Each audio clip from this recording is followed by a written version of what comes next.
Okay, for the third part of the video. Well, I thought I would show you how I get a clean palette. Not sure you can see that. Maybe you can. Also, it's during the coronavirus. I didn't think you would be able to see me, so I apologize. I normally would have on makeup and better clothes, but with us being isolated with the coronavirus, I have not fixed my hair. But I guess that's part of this coronavirus time, that we're not fixing up and do what we normally do. This is a disposable palette. I like this particular one called New Wave. It's gray because it's neutral and it makes it easier to tell how your colors have mixed. So see what I did? I accidentally tore it there. It's attached on 1, 2, 3 sides. This side is open. And I can tear off, and now I have a total clean mixing space, which I think is great. I like disposable palettes. Some teachers won't even allow you to use one. So I realized in that last video my back was in it a lot, so I'm hoping I can do better. It's hard to reach that in this, but I wanted you to see how I mix the colors. Okay, so let's get some pure white, get a little pizzazz. I like it really thick when I do this last part. I one time took a cake decorating course, and if you've ever taken a class from me, you've heard me say this. I'm just kind of hitting the highlights, getting rid of a little more of that red line. And I go in different directions. I don't just go one way, and I don't smooth it, and I don't blend it.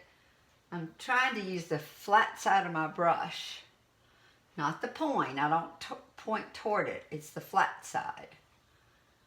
So I need some down in here. And you don't want all your strokes going the same way. I make them go different directions by turning my hand the way I was showing you that I can do it. Okay, so that's kind of a start on that. There'd be more to it in the long run. But let's go into the, I always keep a rag in my left hand. Let's see if I can keep my back out of it a little better this time. I'm not sure if my brush is long enough to reach without my back getting in there. All right, so let's say I want to alternate cool, warm, cool, warm, cool, warm colors. So I've kind of got warms here, cools here, but everywhere I've got the warm yellow ochre showing through. So let's go, what color could we do here? Let's go to a pale purple. But now look at that dioxazine purple. I don't know if it's coming across in the video. That's pretty bright. See? I wanted a little more subtle, so I'm going to put a tiniest bit, a little much, of cadmium orange. And I don't know that all oranges will work, but I know the cadmium orange. And it tones it down just a bit, and it makes it a little more subtle color. I don't know if you can see the difference in those two colors. Not just that it's lighter. It's actually a little different color. Basically what you're doing is putting a little bit of a complement in a color, which is the opposite on the color wheel. I keep saying I'm going to write a book on my color theory. I kind of have my own little way of doing it. It's just strictly based on the 3 primary colors. You don't have to have the color wheel then. You can just figure it out. I don't know if you know what does it make. See if you can figure it out. What does it make if you mix all 3 primary colors? Red, yellow, blue. Give you a minute to think. I don't know why you're thinking about what color does it make if you mix all 3. I'm going to change this purple just a hint. This is a beautiful color called quinacridone magenta. Let's see if I can get back enough that you can see my brush. See, it's just different. Now I've got to dig into that line in different directions. I want a little bit of it to show, but not too much. I don't want it to look like a coloring book, because it kind of looks like a coloring book here. I always thought I would want to make and design coloring books. Okay, so this is going to be this layer. So this could come back into this layer as if it's part of this behind this section. So they could be the same color. But I don't want to get too far over here because then I'm afraid you can't see it. So I'm going to go back to the purple, a little of the orange in it. Got to get back to the original color. If I put too much orange, because I just made up of red and yellow, it will get closer to that color that I was trying to get you to guess what would happen if you mix all three. So it's brown. So if you were to make a brownish color, so this is a more brownish purple than what just the pure dioxazine purple, has a little more brownish tone to it. It's because I put orange. What does orange have in it? Yellow and red. So it's two of the other primary colors, and then purple has red and blue. So I'm still adding in some of those primary colors. And by doing the third primary color in whatever color you're mixing, it automatically will make it more brownish. Dull it down just a hint. You can also do that by just saying get your complement off your color wheel, which is the opposite color on the color wheel. I just want each of these layers to be a little different. They could be more bluish, more purplish, more pinkish, more whatever. But you just want them to be different. You can use your lights and darks to make a difference. You can do color change to make a difference. But I don't want just pure bright color. It gets pretty gaudy. Let's take this phthalo green, which is, as you can see when I just do it with the white, see how bright? Sometimes I want that in some places, but I don't want it in the back. It'll make it come forward too much. The brighter colors and the warmer colors especially will come forward. The cool colors will usually recede. So that is kind of a cool color. So it might recede enough to use it. So see, I could come in here and begin to do layers here, but I don't want them to look identical. So maybe I could just add the hint of blue to one of them so it's just a little different than the other one. So they're not identical. I'll go back up to this part. You can even add, very slight touch of yellow ochre. Just the slightest bit will change the color. I like pure color. I like it not to be all muddy mixed together.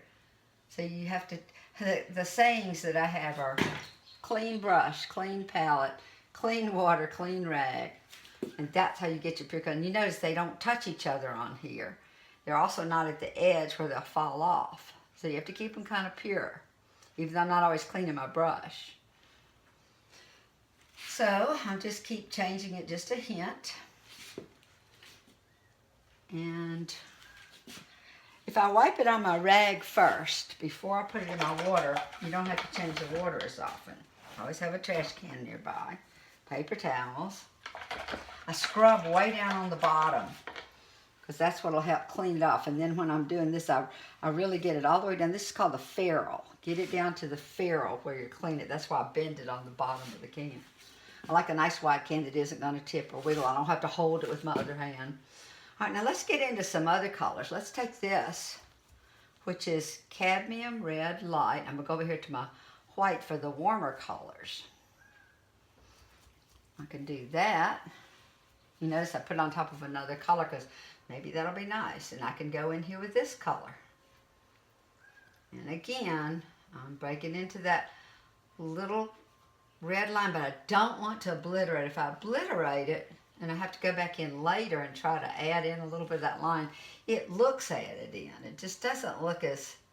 What I'm doing is actually painting into the negative. It makes these scoopy little funny lines. And I have a brush, it's called a filbert.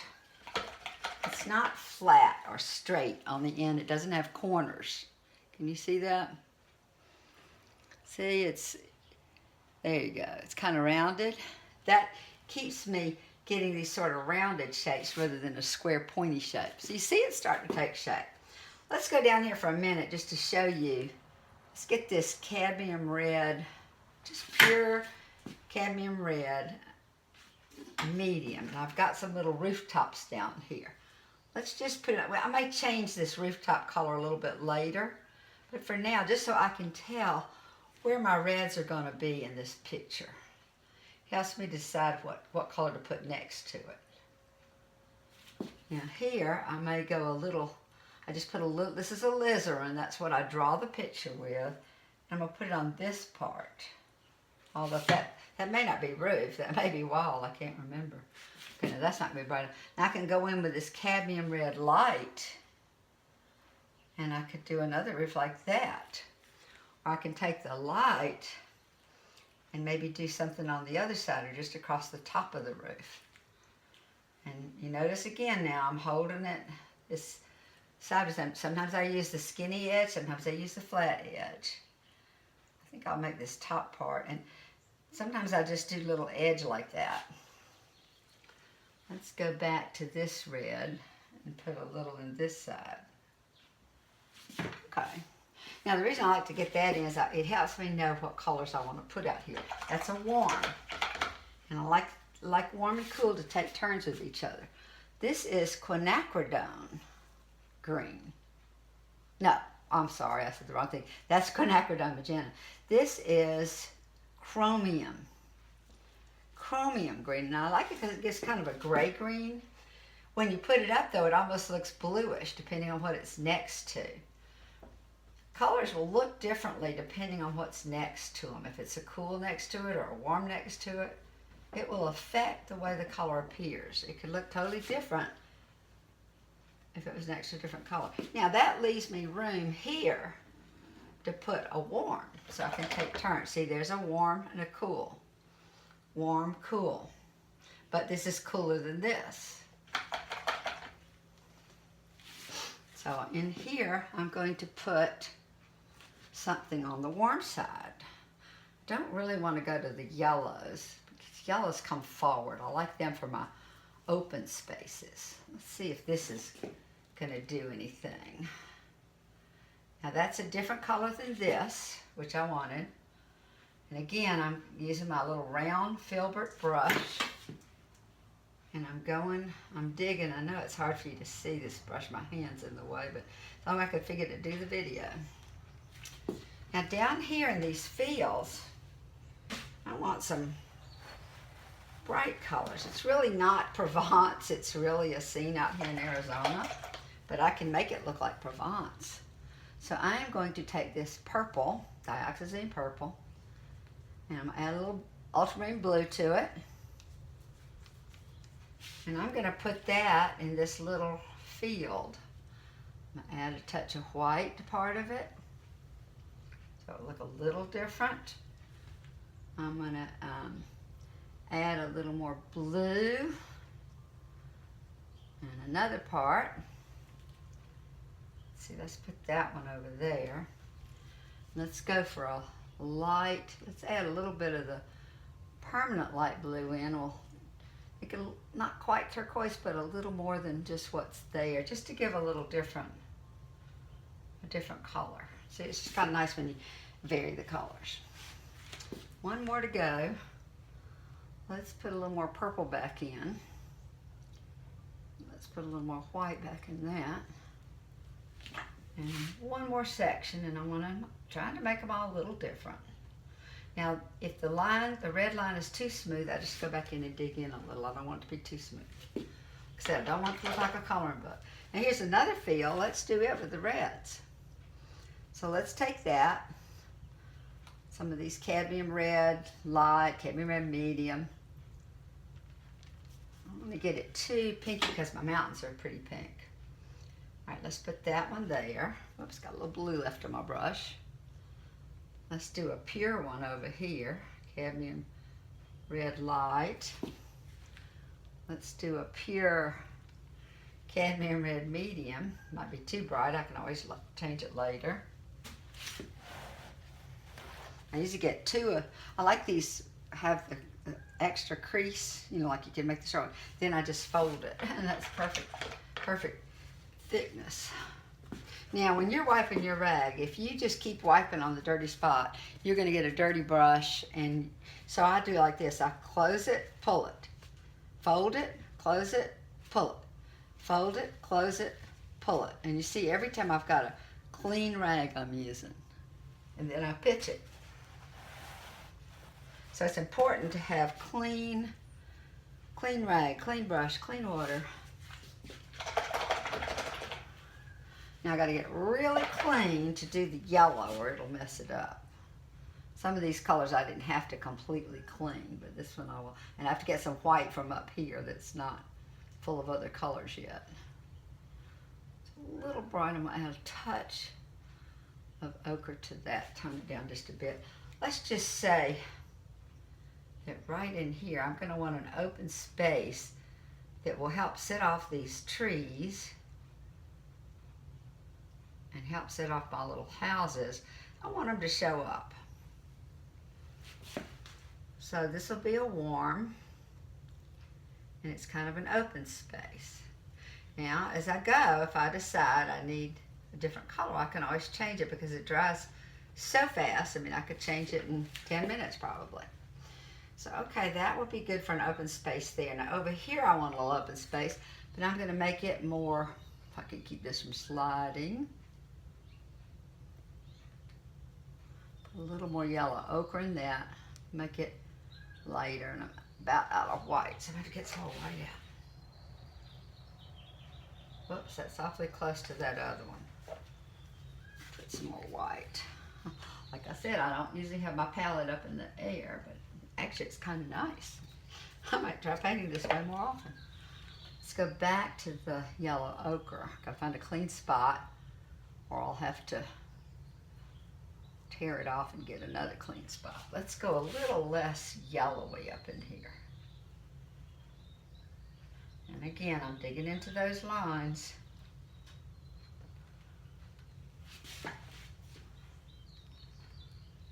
Now see how that, it's so light, it's going to set that building off really good too. There's a little bit of it up here. And then it would go here. Not even sure that's showing up in the camera, so I might not go all the way. Okay, so now, here's a little trick I've got. When I do my greens, I want each bush, each tree, each one to feel like there's a certain character so that you can recognize, oh, this bush, and this bush must be the same kind. Oh, this must be a different one because it's got a little different green. So I'm going to take this phthalo green, I'm going to add some alizarin crimson, which is a complement. Look, that looks almost black. If I wanted to add a little white, you can kind of see what color. It's more of a forest green because I put the red in. So I'm going to do these little trees this color. And I don't want this tree to be that color, but maybe this bush could be this kind of color, so that it feels like different ones are going to have different colors in them. And while I've got that, I might put it here. Later I'll have some of the bushes will be more yellow-green. But this is a similar color so far. Now let's add a little yellow to it. And if that's too yellowy, I can add a touch of orange. We'll tone it down and make it more brownish, more like an olive green. So it's not just lighter, it's also a different type of green. Let's put that one and some of these. Now you can kind of see, okay, these bushes are similar, these are different. When I get to this tree, I'll make it lighter and more yellowy. But I'm still going to have it green. Let's get some of that green in there. Still wet so I can use it. Oops, I think I put a little too much yellow ochre. Let's go back to that kind of spring green yellow. Okay. Trying to see in my video. Yeah, you can see this. Good. Okay. So this tree I want to be more this kind of green. Now I have to be careful not to obliterate all my red line, because if I do, I'll have to go back and add it in, and it really won't look as good. Why don't we put this yellow green here? So now that looks different than what we already had up. See, I've got 3 different greens now.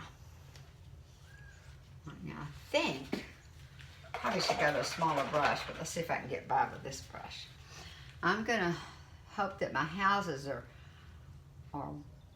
just barely dry enough that I can add this white that's a cool white by adding a slight bit of blue, purple, Something to give it a cool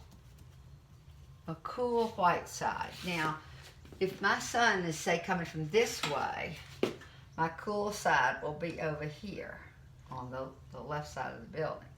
So I'm going to put a couple of cool colors, and maybe even here. Could put it here.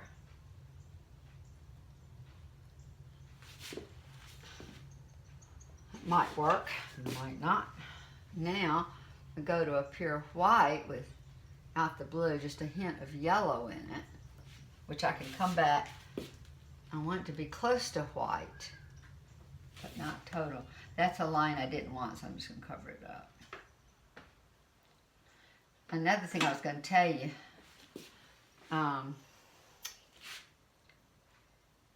to correct, I didn't show this on the video, but I did a couple lines that were in the wrong place, or I didn't like them, and the way I corrected it, I just took the pure yellow ochre paint and covered it up. I call it my eraser. So you erase the lines just by covering up with whatever background color you've got. Now, you could have different color background colors. You might want a red background color. There's a lady in Charleston, Betty Anglin Smith, who does beautiful marsh scenes, and she uses bright red line and a bright red underpainting. So now in here I'll have to get more subtle. I got to get my changes. Let's go. Maybe not so subtle. Let's go bright here.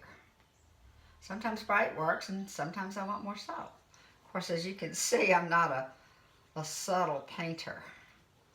I really enjoy color. Now I'm going to add a touch of this quinacridone magenta. Oh, it's kind of nice just like that. Put that one in there. Let's take some pure quinacridone magenta. Look at that. Whoa. I can't make that color. I really do have to buy that one. Now I'm going to dig from the top down into that line. I don't want them to be harsh. I've got to dig into it a little bit, and then I'll dig from the other side. Okay, that's kind of nice. Whoops. Drop my rag. Now here's a pretty color too. I can take, well actually I meant to do that with a pure. These two together, just the purple, the dioxazine purple, and quinacridone magenta, and nothing else in it. Watch what it does. It's a nice, rich, deep, rich color. It's good for shadows and things. Maybe I'll put that in this, because that will give me a cool next to my bright red roof. It may have to go lighter to show up the roof. I'm not sure yet. Yeah, it probably isn't. It's going to be too close to the roof color. So I've got an option here. When they're too close like that, I can lighten the roof and leave the background, or I can lighten the background and leave the roof. So let's see what happens if we take the roof and change it. I'm not sure that'll work, but it's all trial and error. Let's do this. Let's go there. Yeah, see? Now you can see it better. This side you still can't see as good, so let's go add that cadmium red medium. Let's make this part of the roof that color. Now you can really see it. While I'm at it, I might put that on that side so it feels like the sunlight's coming this way. Could do it here. Do it here. Now that one got so messy it doesn't even look like a roof. So we're going to go back and smooth out that line. And you don't have to see all the details. There's no windows. There's nothing perfect in there. Take some of this alizarin. Just put it in there for a little definition.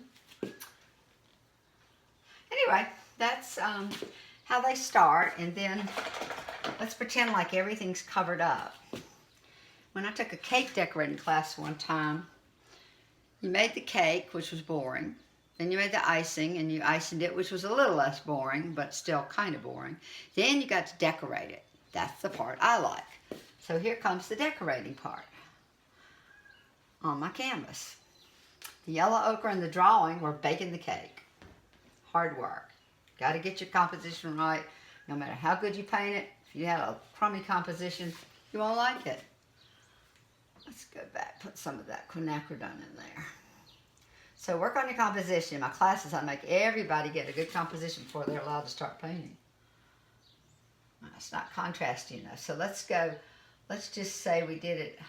I could do little dots and dashes on one side as if the sun's hitting on that side. So this would be the last part. Normally I wouldn't do this until probably most of the painting's finished. Well, I've got that. I might just put it right here. Maybe even here.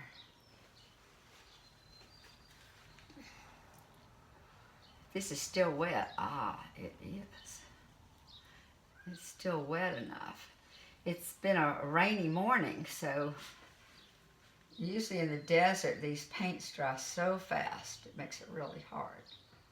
When I lived in Charleston, South Carolina for a while, it was great. The paint stayed wet forever because of all the humidity. But then I'd get frustrated because I would want it to dry faster.